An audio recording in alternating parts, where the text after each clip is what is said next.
Iran പ്രശ്നം വന്നതോടുകൂടി മറ്റൊരു പ്രധാനപ്പെട്ട പ്രശ്നം മറഞ്ഞു നിൽക്കുകയാണ്.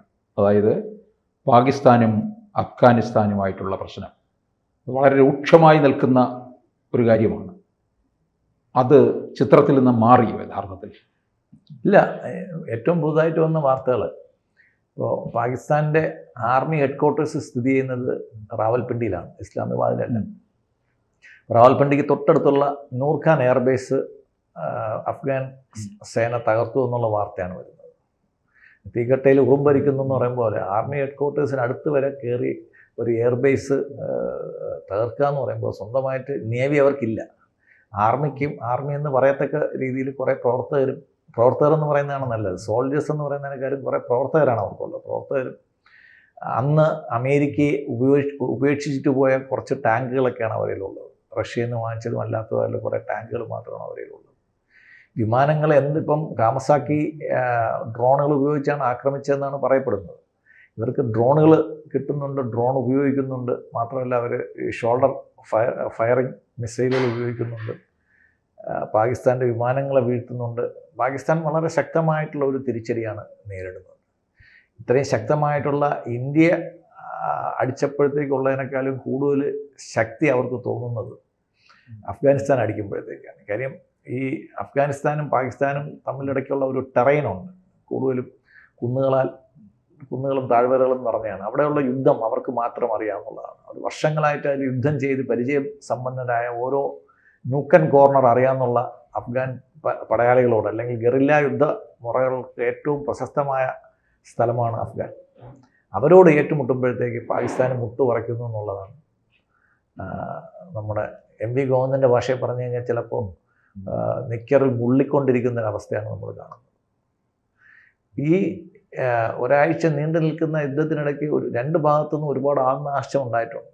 എങ്കിൽ പോലും പാകിസ്ഥാന് അഫ്ഗാനിസ്ഥാൻ്റെ മേലിൽ ഒരു ആധികാരികമായ വിജയം നേടാൻ ഇതുവരെയും സാധിച്ചിട്ടില്ല എന്നുള്ളതാണ് എൻ്റെ ഒരു പ്രത്യേകത. പക്ഷേ ഈ പ്രശ്നം ഏതെങ്കിലും തരത്തിൽ ഇങ്ങോട്ടേക്ക് ബാധിക്കും?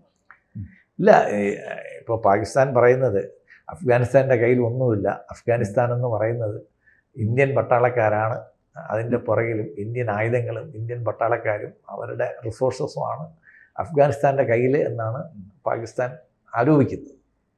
അതിന് വാസ്തവമുണ്ടോ എന്ന് നമുക്കറിയത്തില്ല. എന്തായാലും അഫ്ഗാനിസ്ഥാൻ്റെ കയ്യിൽ പാകിസ്ഥാൻ അടിക്കത്തക്ക രീതിയിലുള്ള ആയുധങ്ങൾ ഉണ്ടാകണമെങ്കിൽ അതിനെന്തെങ്കിലും ഒരു സോഴ്സ് ഉണ്ടാവും.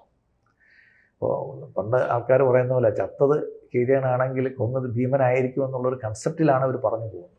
ഇതിൽ വേറെ ആർക്കെങ്കിലും കൈയുണ്ടോ, വേറെ എവിടെന്നെങ്കിലും അവർ കാര്യം ഈ സൈനിക രഹസ്യങ്ങളൊന്നും ആരും പരസ്യമായിട്ട് ചെയ്യാറില്ല. അപ്പോൾ വേറെ എവിടെന്നെങ്കിലും അവർക്ക് സോഴ്സ് കിട്ടുന്നുണ്ടോ, അവർക്ക് ആയുധങ്ങൾ എവിടെന്നെങ്കിലും സപ്ലൈ ചെയ്യുന്നുണ്ടോ എന്നുള്ള കാര്യങ്ങളൊക്കെ നോക്കണം. കാര്യം ഒരു സമയത്ത് തുർക്കിയുടെ ഡ്രോണുകളും വെച്ചിട്ടാണ് അവർ പാകിസ്ഥാൻ ഇന്ത്യയെ ആക്രമിക്കാൻ ശ്രമിച്ചത്. ഇപ്പോൾ അതേ രീതിയിലുള്ള ഡ്രോണുകൾ വെച്ചിട്ട് അഫ്ഗാനിസ്ഥാൻ ആക്രമിക്കാൻ ശ്രമിക്കുമ്പോഴത്തേക്ക് അത് ഇന്ത്യയുടെ പേരിലോട്ട് ചാർത്തി കിട്ടിയിട്ട് കാര്യമൊന്നുമില്ല. അവർക്ക് അവരുടെ ഭൂവിഭാഗങ്ങളെ നേരെ പ്രതിരോധിക്കാനുള്ള സൈനിക ശക്തി ഇല്ല എന്ന് അവരുടെ ആർമി ജനറലും അവരുടെ ഡിഫൻസ് മിനിസ്റ്ററും പാർലമെൻറ്റിൽ തന്നെ പറഞ്ഞ ഒരു കാര്യമാണത്. അതുകൊണ്ട് ആ യുദ്ധം നമ്മളെ അഫക്റ്റ് ചെയ്യാൻ പോകുന്നില്ല. പക്ഷേ അഫ്ഗാനിസ്ഥാന് കൂടുതൽ ഇന്ത്യയുമായിട്ട് അടുക്കാൻ ഈ യുദ്ധം കാരണമാകുന്നു എന്നുള്ളതാണ് പാകിസ്ഥാൻ്റെ ഒരു ഭയം. ഇന്ത്യയുമായിട്ട് അടുക്കാനുള്ള ഒരു സാഹചര്യം ഉണ്ടാകും. കാര്യം അവർക്ക് കൂടുതൽ റിസോഴ്സസ് വേണ്ടി വരുമ്പോഴത്തേക്ക് അവർക്ക് കൂടുതൽ നഷ്ടം ഉണ്ടാവുകയും കൂടുതൽ റിസോഴ്സസ് ആവശ്യമായിട്ട് വരുമ്പോഴത്തേക്ക് അവർ ഇന്ത്യയുമായിട്ട് കൂടുതൽ അടുക്കുന്നു എന്നുള്ള ഒരു ധാരണയുണ്ട്. കാര്യം ഈ ചബഹാർ തുറമുഖത്തിനോട് അവർക്ക് ഒരു പ്രോക്സിമിറ്റി ഉണ്ട്. അല്ല, ഈ സമയത്ത് അമേരിക്ക ഇപ്പം രണ്ടിടങ്ങളിലേക്ക് കൂടുതൽ ശ്രദ്ധ ചെലുത്തേണ്ട സമയമാണല്ലേ? അത് പാകിസ്ഥാനിലേക്കും മറ്റൊന്ന് ഇറാനിലേക്കും. പാകിസ്ഥാനിലോട്ട് അവർ ശ്രദ്ധ ചെലുത്തേണ്ട കാര്യമല്ല. പാകിസ്ഥാന് കിട്ടുന്നത് അവർ അഫ്ഗാനിസ്ഥാനൊന്ന് മേടിക്കാൻ പറഞ്ഞിട്ടുണ്ട്. കാര്യം ഈ പാകിസ്ഥാനിന് തന്നെ ഇപ്പോൾ കിട്ടുന്ന അടി പണ്ട് അമേരിക്ക അഫ്ഗാനിസ്ഥാനിൽ ഉപേക്ഷിച്ചു പോയ ഉപകരണങ്ങളിൽ നിന്നാണ് അവർക്ക് അടി കിട്ടുന്നതെന്നാണ് പറയുന്നത്. അവർ ഉപേക്ഷിച്ചു പോയ ഹെലികോപ്റ്ററൊക്കെ അന്തം വിട്ട് നോക്കി നിൽക്കുന്ന കുറച്ച് തലക്കെട്ടുകാരൊക്കെ നമ്മൾ കണ്ടത്. ഇതെന്താണെന്ന് പോലും അവർക്കറിയത്തില്ല. പക്ഷേ ഓവർ ദിസ് ടൈം അവരതെല്ലാം ഉപയോഗിക്കാനും റിപ്പയർ ചെയ്യാനും ഒക്കെ അവർ പഠിച്ചു. അവരത് പ്രയോഗിക്കുന്നുണ്ട്. അത് പാകിസ്ഥാനെതിരെ തന്നെ പ്രയോഗിക്കുകയും ചെയ്യുന്നുണ്ട്. പാകിസ്ഥാനെ സംബന്ധിച്ചുള്ള ഒരേ സമയത്ത് 3-4 യുദ്ധമുഖങ്ങൾ തുറന്നിക്കുന്ന ഒരു രീതിയാണ് നമ്മൾ കാണുന്നത്. ഇന്ത്യയുമായിട്ട് ഒരു സൈഡിൽ ഓപ്പറേഷൻ സിന്ദൂർ നമ്മൾ ഇതുവരെ നിർത്തിയിട്ടില്ല. അഫ്ഗാനിസ്ഥാൻ അപ്പുറത്തടിക്കുന്നു.